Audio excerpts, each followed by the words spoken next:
Heinrich Adler's neighbors gathered outside his cabin on the coldest morning of 1842, breath freezing in the air, watching smoke rise from their own chimneys, while his had none. Inside, Hank sat in shirt-sleeves, comfortable in a cabin that defied every principle of frontier heating they understood.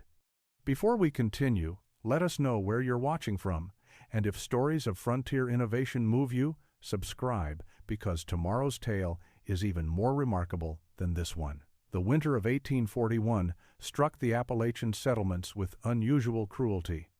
Heinrich Adler had seen harsh winters before during his 8 years in the mountains, but this one carried a particular edge of danger that even experienced frontiersmen recognized.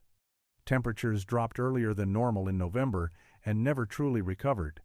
Snow came in heavy waves throughout December and January, blanketing the region in white silence, broken only by the crack of frozen trees splitting in the cold. Heinrich, known to most as Hank, had partnered that year with Georg Brenner, a fellow German immigrant who had arrived in the territories 3 years prior. They had built a cabin together in the late summer, following the standard construction methods every settler used. The structure was solid by frontier standards. Logs notched at corners and stacked with reasonable care, mud and moss packed between the gaps, a single door facing south, 2 small windows covered with oiled paper, and a massive stone hearth that dominated nearly a quarter of the cabin's interior space. That hearth seemed like salvation during the early winter months. Georg and Heinrich kept it burning constantly, feeding it logs from the substantial woodpile they had prepared during autumn. The fireplace consumed wood with remarkable appetite, burning through their carefully gathered supply faster than either man had anticipated. By late January, they were cutting into their reserve supply, then into what they had planned to save for February and March. On February 9th, during a blizzard that lasted 3 days, their woodpile ran out completely. The storm made it impossible to venture into the forest to cut more fuel. The temperature inside the cabin dropped rapidly once the fire died. Heinrich and Georg huddled under every blanket and fur they owned, but the cold was relentless. The massive stone hearth that had seemed like such a blessing now radiated cold instead of heat, its thermal mass working against them. The gaps between the logs that had seemed minor when fire warmed the cabin now became channels for frigid air to pour through. Georg developed a cough on the second night without fire. By the time the storm cleared and Heinrich could cut emergency firewood, his partner was feverish and struggling to breathe. The renewed fire helped, but the damage was done. Georg Brenner died on February 14, 1841, from pneumonia that started during those 2 nights of brutal cold. Heinrich buried his partner on a hillside above the cabin when the ground thawed enough to dig. He spent that spring completing the trapping season alone, but his mind was no longer focused on beaver pelts or profit. Georg's death had revealed something fundamental about frontier survival that Heinrich could not ignore. The very system everyone relied on for heat, the massive hearth and constant fire, was inherently fragile. It required endless fuel, constant maintenance, and massive interior space. When it failed catastrophically. Spring arrived late in 1842, but when it finally came, Heinrich Adler made an announcement that stunned the small settlement. He told Ernst Vogel, his nearest neighbor living 2 miles south, that he planned to build a new cabin without a hearth. Ernst stared at him for a long moment, then laughed. He assumed Heinrich was joking. When Hank's expression remained serious, Ernst's amusement turned to concern. The man had clearly been broken by grief and isolation. Word spread quickly through the scattered homesteads. Heinrich Adler, the quiet German who had always seemed competent and rational, had lost his mind. Greta Vogel told anyone who would listen that poor Hank needed a wife and community, not solitude and crazy building projects. Others nodded sympathetically and suggested someone should check on him regularly to ensure he survived his own foolishness. Heinrich ignored the gossip and began his research. He spent weeks observing things other settlers never noticed. He examined the stone foundation of his current cabin, noting how it remained cool in summer and relatively warm in winter. He descended into his root cellar repeatedly, measuring the stable temperature that persisted regardless of surface conditions. He studied the tight-fitted oak barrels he used for storing salt pork, noting how they held not just contents but also temperature. He visited old Wilhelm Steiner, an elderly settler who had come to the mountains 15 years earlier. Wilhelm was known for building things that lasted, structures that didn't require constant repair like most frontier construction. Heinrich asked him questions about stone, about wood, about how some cabins seemed warmer than others, even with similar hearths. Wilhelm answered carefully, sharing observations without offering conclusions. He told Heinrich about buildings in the old country, about techniques his grandfather had used, about principles that most frontier builders had forgotten or never knew. Heinrich began developing theories that contradicted everything the settlement understood about shelter. He reasoned that walls should not simply block wind and rain. They should hold heat, manage air movement, create thermal stability. A cabin should function as a container for warmth, not just a box with a fire inside. The hearth everyone considered essential was actually a weakness because it required perfect conditions to function, endless fuel, constant attention, and even then it heated unevenly and consumed interior space that could serve better purposes. He sketched designs on pieces of bark using charcoal. He calculated dimensions using a length of rope marked with knots. He made lists of materials he would need, tools he would have to acquire or fashion, techniques he would need to master. Other settlers saw him measuring trees in the forest, rejecting perfectly good timber for reasons he wouldn't explain. They saw him collecting clay from a stream bank miles from any logical building site. They watched him spend an entire day examining the way sunlight entered a south-facing clearing at different times and angles.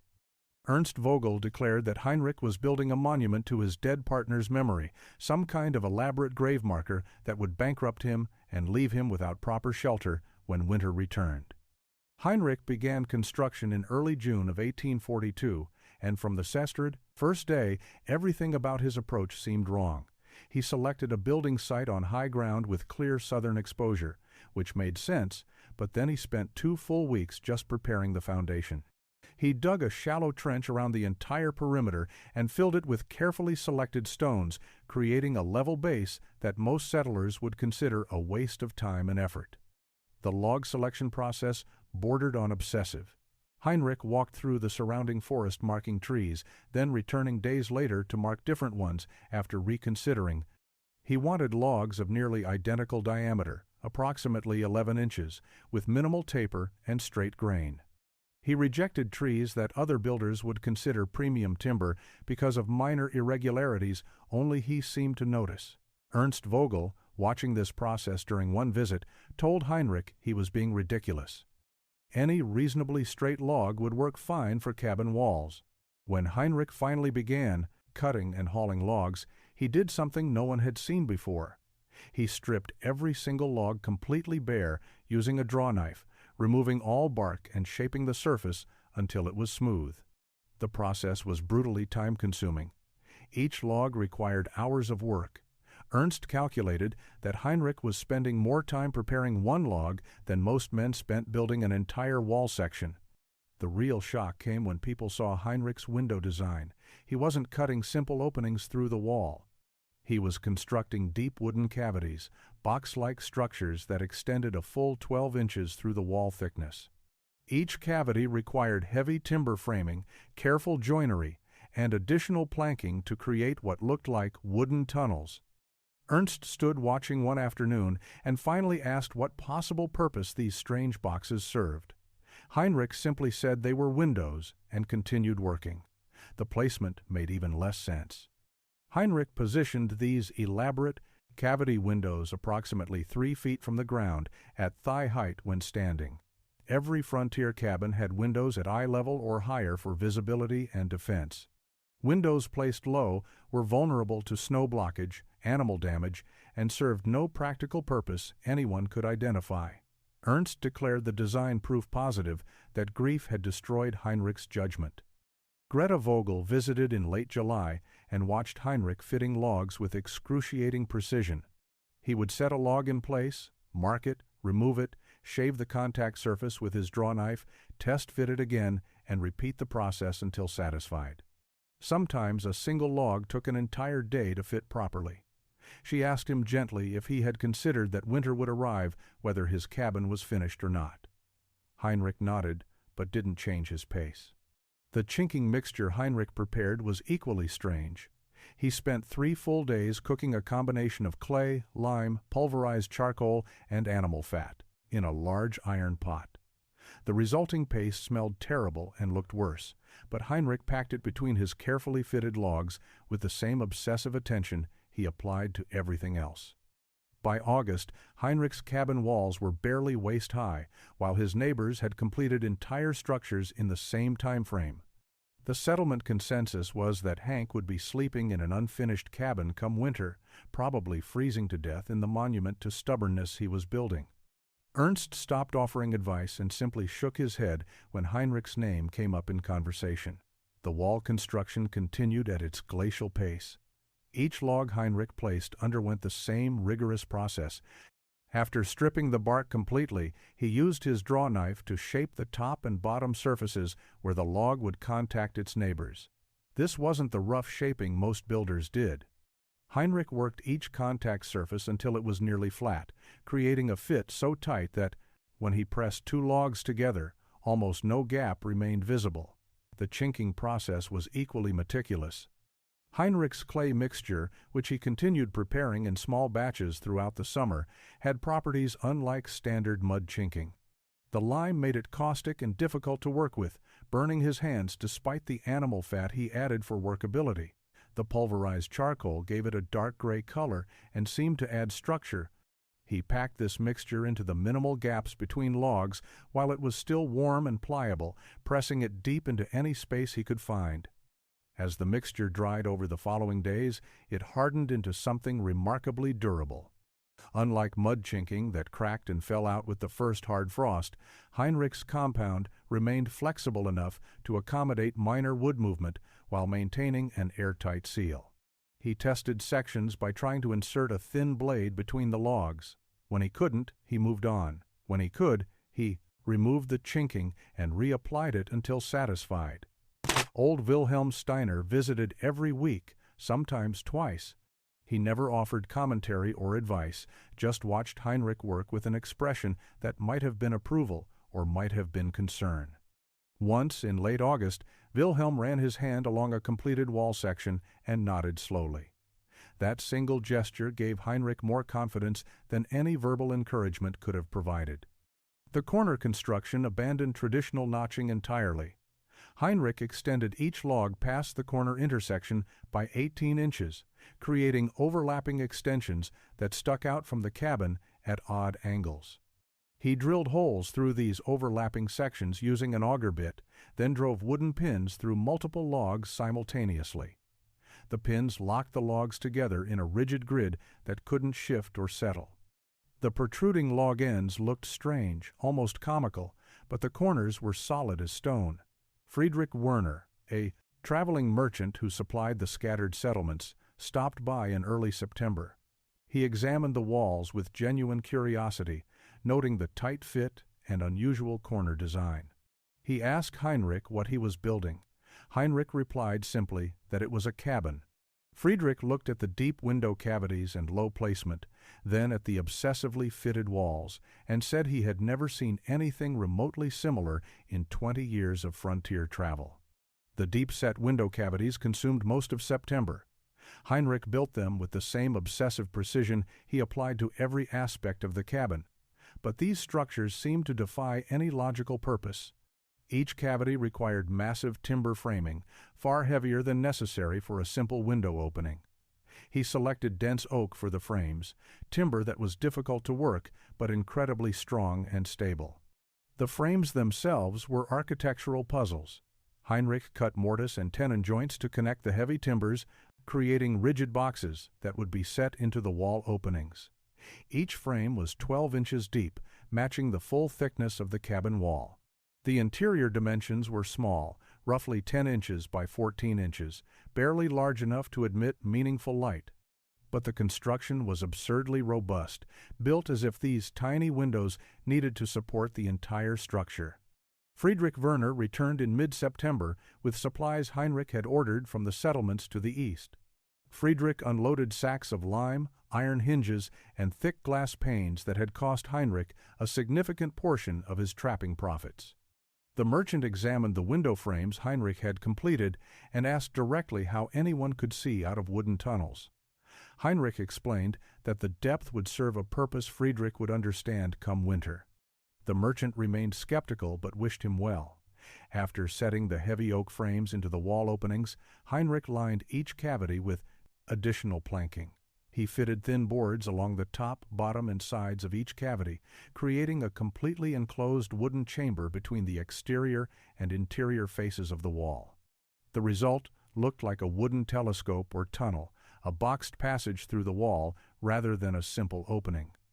The positioning continued to baffle observers.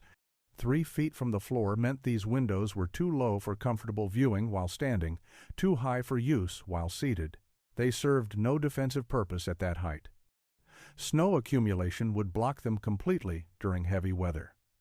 Ernst Vogel visited in late September and asked Heinrich point-blank if he understood that windows were meant for seeing through.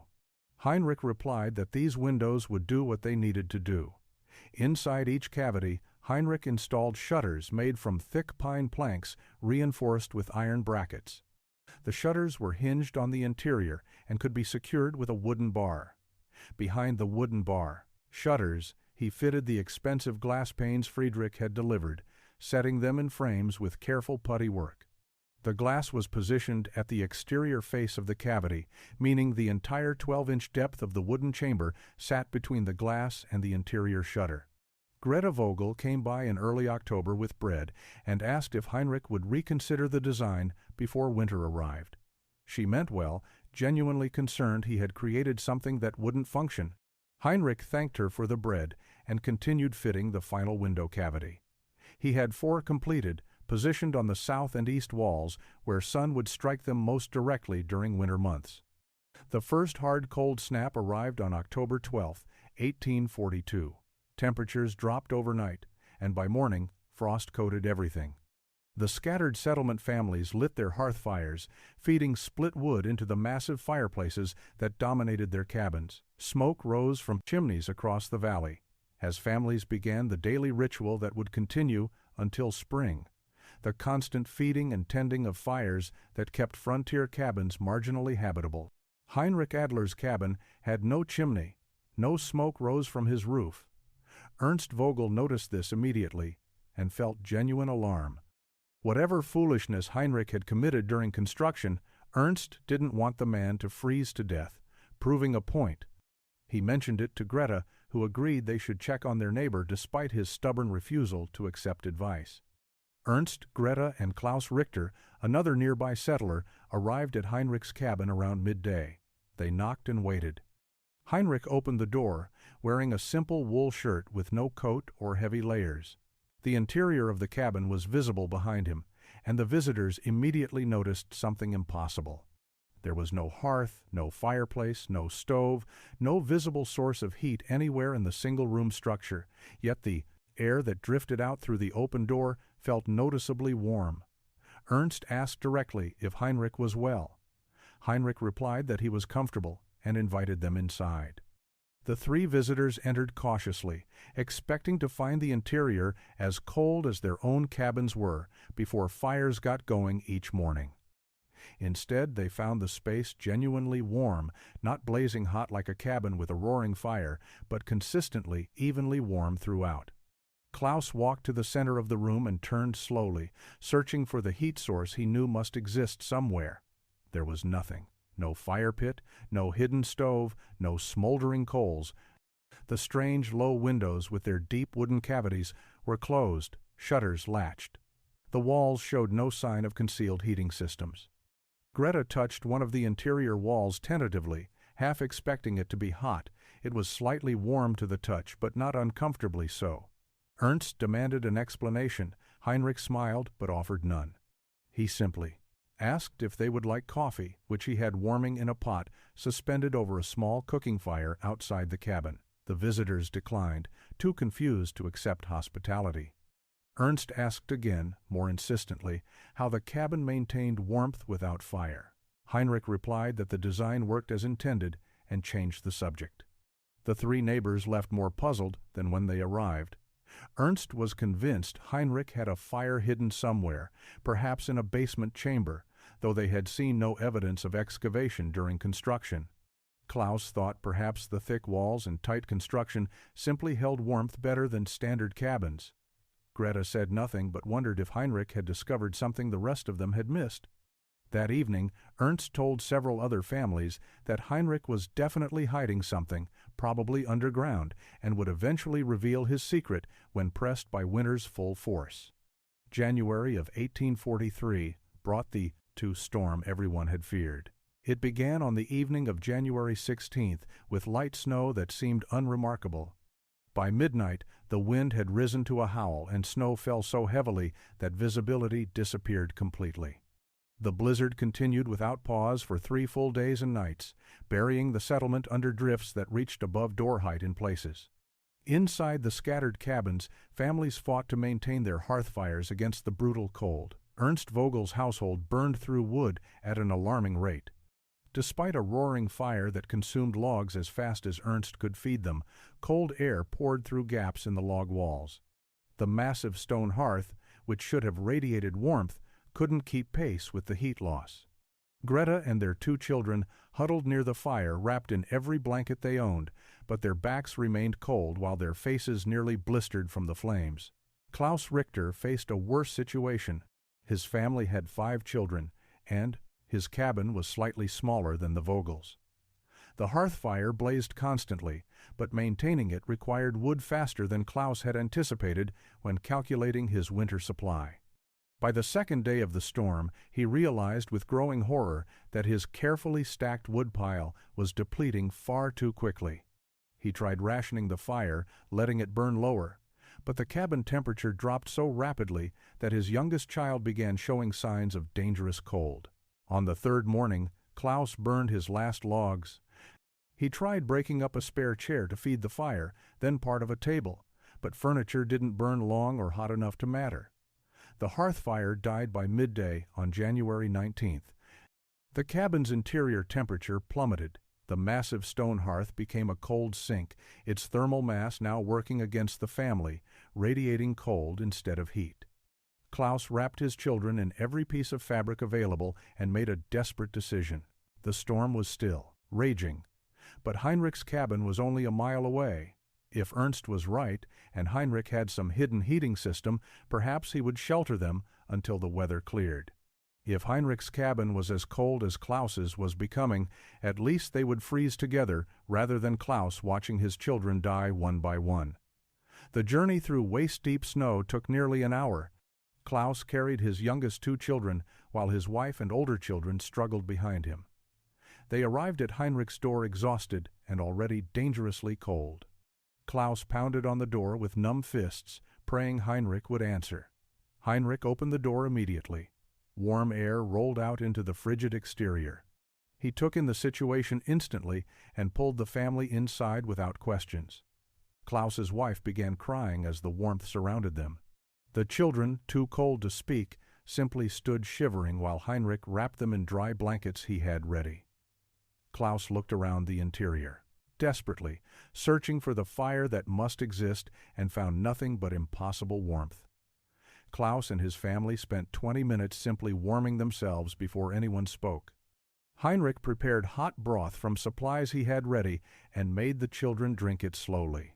His cabin remained consistently warm throughout, not the fluctuating heat of a fire that blazed and ebbed, but steady, reliable warmth that seemed to come from everywhere and nowhere simultaneously. Finally, Klaus asked the question that had been tormenting him since entering. Where was the fire? Heinrich gestured around the cabin and said the fire was everywhere, in the walls themselves, stored and released continuously without flame or fuel consumption. Klaus stared at him, convinced exhaustion and cold had affected his mind. Heinrich walked to one of the deep-set window cavities and opened the interior shutter. Behind it, the wooden chamber glowed with faint warmth. He explained that during daylight hours, even Weak winter sun struck these south-facing cavities. The deep wooden frames, 12 inches of dense oak, absorbed the solar heat like massive storage batteries. The wood held this warmth for hours, radiating it slowly into the cabin throughout the night. He moved to the cabin wall and pressed his palm against the interior surface. The logs were warm to the touch. Klaus did the same and felt it immediately. A gentle, consistent warmth emanating from the wood itself. Heinrich explained that his obsessively tight log construction eliminated the air gaps that made other cabins bleed heat constantly. Every log fitted so precisely that cold air couldn't penetrate and warm air couldn't escape. The walls weren't just barriers, they were thermal containers. The window placement, which everyone had mocked, served a critical purpose. Positioned 3 feet from the floor, the cavities sat in the cool air layer of the cabin where cold air naturally settled. As this cool air contacted the warm wooden chambers, it heated and rose naturally through convection, creating continuous circulation without drafts. The system managed temperature passively, requiring no attention or fuel. Heinrich's clay chinking mixture, the strange compound he had spent days preparing, wasn't just waterproofing. The lime content made it slightly caustic, preventing rot and insect damage. The charcoal provided structure and thermal mass. The animal fat kept it flexible through temperature changes. Together, these elements created a seal that remained airtight through the worst conditions. Klaus asked why Heinrich hadn't explained this before. Heinrich replied that explanation without demonstration was meaningless. People had to experience the impossible warmth, had to feel walls that radiated heat without fire, had to survive a blizzard in comfort while their own hearth fires failed. Only then would they believe that everything they understood about frontier heating was wrong. The wall system wasn't supplementary to a hearth. It replaced the hearth entirely. Solar gain captured in wooden thermal mass, superior insulation through precise construction, passive air circulation through strategic window placement, and elimination of heat loss through gap-free walls, the entire structure functioned as an integrated heating system that required no fuel, no maintenance, no attention. It simply worked, continuously, silently, impossibly. The blizzard ended on January 20th. Klaus and his family remained with Heinrich for 2 additional days while Klaus dug out his own cabin and assessed the damage. When he finally returned home, he found his interior coated with frost, his remaining furniture partially disassembled where he had burned pieces for fuel, and the massive stone hearth standing cold and useless. He made a decision that morning that would change the settlement's approach to winter survival. Klaus spent the remainder of January visiting Heinrich daily, asking detailed questions about every aspect of the thermal wall design. Heinrich answered everything freely, explaining his log selection criteria, his chinking mixture formula, his window cavity construction, and the principles underlying each choice. Klaus took notes on pieces of bark, sketching details and measurements he would need when spring allowed new construction. Friedrich Werner arrived in late February on his regular supply route. Klaus and Heinrich showed him the cabin's heating system, opening shutters to reveal the warm wooden chambers, demonstrating the tight log fitting, explaining the integrated approach. Friedrich was a practical merchant who recognized marketable innovation when he saw it. He asked permission to share Heinrich's techniques with other settlements along his route. Heinrich agreed immediately, noting that Georg Brenner's death had started this entire journey. If the design could prevent others from freezing, that honored his partner's memory better than any grave. Marker. Ernst Vogel came to Heinrich's cabin in early March. The visit clearly cost him significant pride. He admitted that his family had burned through their entire winter wood supply by mid-February and had been forced to dismantle part of their cabin's interior wall to feed their hearth just to survive until the weather warmed. He asked if Heinrich would be willing to teach him the construction methods for the next cabin Ernst built. Heinrich spent an afternoon walking Ernst through every detail. He showed him how to select logs for uniform diameter, how to strip and shape contact surfaces, how to prepare the specialized chinking mixture, how to construct the deep window cavities, and how to position them for optimal solar gain. Ernst listened with the focus of a man who had nearly lost his family to cold and refused to risk that again. Greta Vogel visited separately and apologized to Heinrich for calling his design madness. She explained that women bore the burden of winter, survival differently than men, constantly managing fires, rationing wood, keeping children warm during the months when one mistake could prove fatal. A cabin that maintained warmth without fire meant freedom from that endless anxiety. She asked if he would help them rebuild before the next winter. Old Wilhelm Steiner came by in late March as snow began melting. He examined Heinrich's work one final time, then spoke words he had apparently been holding since the previous summer. He said he had known Heinrich would solve it because the mountains taught those willing to observe. The old country had forgotten these principles, but the frontier was remembering them through necessity and intelligence combined. Spring of 1843 brought transformation to the settlement. Klaus Richter began construction on a new cabin in April, implementing every technique Heinrich had shared. Ernst Vogel started his rebuild in May.